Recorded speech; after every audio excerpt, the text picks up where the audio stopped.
Hey, what's up, everybody? I figured I'd get a chance to share my take on the updated version of the Running Man, which comes about nearly 40 years after the Arnold Schwarzenegger version from '97. I mean '87. Sorry. Uh, so basically, the premise is, like the original, it has Ben Richards, participate, on the show called, The Running Man, even though, the circumstances how he does it from the original and the reboot are, totally different.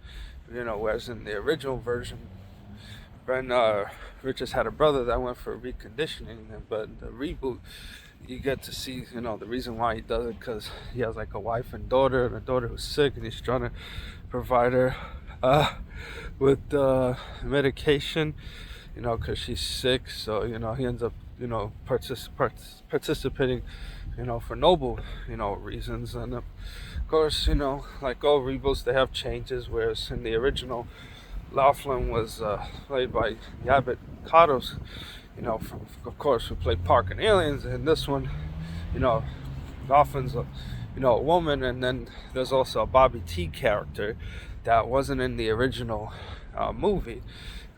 And and whereas like in the original, Killian was the host of it, but Bobby T, plays that part instead. Whereas Killian's more like the brains behind the Running Man show, and I guess unlike the original, I mean this one's like plays more into like how propaganda and media and all that play a big part.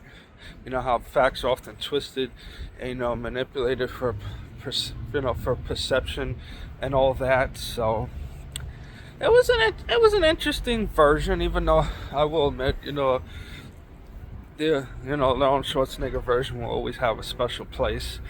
So I mean, I would say, see both versions to see which ones you like better. Like I said, even though I think the Schwarzenegger version is the better movie, but this one has more of a better message. But like I said, to each their own. So that's that. All right, everyone, take care.